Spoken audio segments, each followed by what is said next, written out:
The question in my paper that I asked is, should children with autism and severely impacted behaviors be fully integrated with typical peers?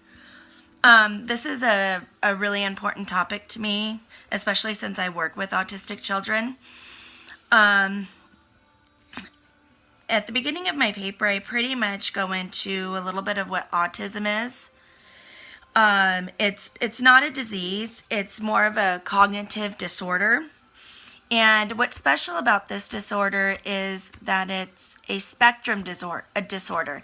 And the reason they call it a spectrum disorder is because no two symptoms from any child are ever alike. So what one child may have, they will never present the same symptoms as another child. So in that aspect, it makes them pretty darn special.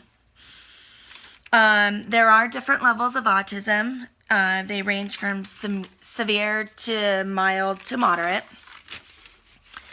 I did find a really good philosopher.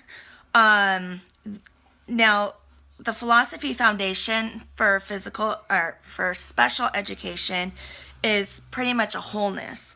And what it means is trying to understand a child as a whole. Whether, I guess, just depending on the way that they think, it's not just, just a child in general, but a child with disabilities or, with disorders like autistic children. But a really important philosopher that I found was Ludwig Wittgenstein. He wrote, excuse me?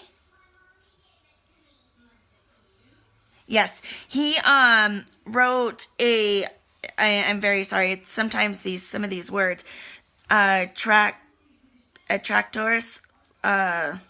Logico, in 1922, and that pretty much gave a new world, or the meaning, it pretty much gave the world a new meaning to autism. It was more about the thought and the language of a child. He also gave a new meaning, which was mind blindness, and that is pretty much, it tied into a lot of thought and language. He did quote, one of his quotes that I really enjoyed was, "Whereof one cannot speak, thereof one must remain silent." And that is pretty much saying, well, if a child can't speak, they can't tell you directly how they feel and what's going on. Does that mean that it's not important what they have to say? Or is it not important because of the way that they go ahead and communicate with us? Another good quote that he also said was, is the solution of the problem of life is seen in the vanishing of the problem. And in society today, that's what we do. When we don't want to deal or handle with our situations, we kind of sweep them under the rug, per se. We pretend that they don't exist, and if we pretend that we don't see them, then it's not going to happen. That we don't have to deal with it.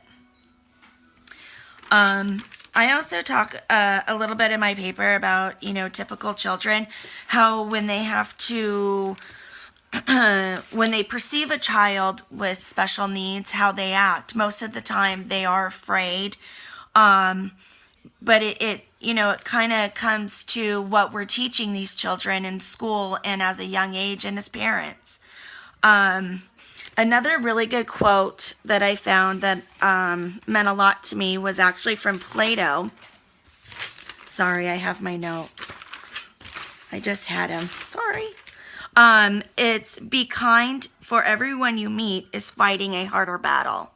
So that really touched me because, we don't know who we see and what they're really going through. We only usually know what we're only going through. So that's pretty much it.